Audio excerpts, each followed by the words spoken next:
చెత్త నిర్వహణను పక్కాగా అమలు చేస్తే నగరం పరిశుభ్రంగా ఉండడమే కాకుండా పర్యావరణ పరిరక్షణకు కూడా దోహదపడుతుందని కాకినాడ నగరపాలక సంస్థ కమిషనర్ ఎన్బీవీ సత్యనారాయణ అన్నారు. సోమవారం నగరంలోని 23, 24 డివిజన్లోని రెల్లి కాలనీ, గాయత్రి నగర్, అన్నమఘాటి సెంటర్ ప్రాంతాల్లో విస్తృతంగా పర్యటించి పారిశుధ్య పనులను స్వయంగా పరిశీలించారు. ఈ సందర్భంగా ఇంటింటికి వెళ్లి ప్రజలతో మాట్లాడిన కమిషనర్ ఇంటి వద్ద ఉత్పత్తి అయ్యే తడి చెత్త, పొడి చెత్తలను వేరువేరుగా వేస్తున్నారా లేదా అని అడిగి తెలుసుకున్నారు.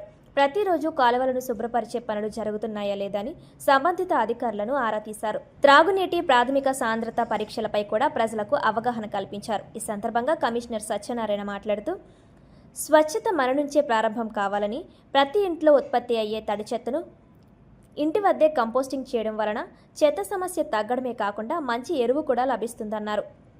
రోడ్లపై ఎవరూ చెత్త వేయకూడదని, కట్టెల పొయ్యలు ఏర్పాటు చేయరాదని హెచ్చరించారు. స్వచ్ఛ సర్వేక్షణ్ ర్యాంకింగ్లో కాకినాడకు మంచి స్థానం దక్కేలా ప్రజలు పూర్తి సహకారం అందించాలని కోరారు. అనంతరం అన్నమఘాటి సెంటర్లో ఉన్న అన్నా క్యాంటీన్ను కమిషనర్ సత్యనారాయణ సందర్శించారు. అక్కడి అల్పాహారం తీసుకుంటున్న ప్రజలతో మాట్లాడి క్యాంటీన్ నిర్వహణపై అభిప్రాయాలు తెలుసుకున్నారు. నిర్వహణలో లోపాలు ఉంటే ఫిర్యాదు చేయాలని ప్రజలను సూచించారు. ఈ కార్యక్రమంలో కమిషనర్ వెంట health officer doctor Prithvi Charan, EE Kanakarao, సచివాలయ సిబ్బంది తదితరులు ఉన్నారు. అందరికీ చూడండి, నమస్కారం. చూడండి, మన వాళ్ళు రోడ్డుపై పెట్టేట్లా చేసేయడం వల్ల ఇక్కడ రోడ్డు పాడైపోతుంది, చెట్లు పాడవుతున్నాయి. ఎంత ట్రాఫిక్ చూడండి, హాఫ్ ఆఫ్ ది రోడ్డు ఇంతవరకు రోడ్డు ఉంది. రోడ్డు మధ్యన పెట్టి ఇట్లా పొయ్యిలు పెట్టేస్తుంటే అంటే పబ్లిక్ ఇన్కన్వీనియన్స్ అవుతుంది. అందరికీ రిక్వెస్ట్ ఏంటంటే ఇట్లాంటి పనులు చేయొద్దు అమ్మ, తీసేయండి. దీనివల్ల చాలా చాలా ఇబ్బంది వస్తుంది. ఈ పొయ్యిలు అయితే తీసేయండి. Okay, right. మనకి యాగన్లో డామ్స్ కూడా కొంచెం సమస్యాత్మకమైన విషయం అయిపోయింది.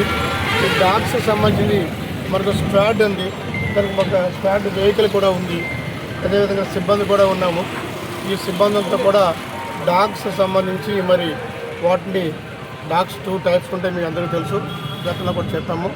ఒకటి కొంచెం యాడ్వర్స్ అంటే అగ్రెసివ్ డాగ్స్ ఉంటాయి, కొన్ని నార్మల్ డాగ్స్ ఉంటాయి. ఏదైతే ముందుగా అగ్రెసివ్ డాగ్స్, నార్మల్ డాగ్స్ని కూడా మనం క్యాచ్ చేసి ఈ ప్రక్కన ఉన్న ఘాటి దగ్గర ఉన్న దానికి షెల్టర్ ఏర్పాటు చేయడం జరిగింది. ఆ షెల్టర్కి తీసుకెళ్ళి వాటికి ఏబీసీ యాంటీ బర్త్ కంట్రోల్ చేస్తున్నాము.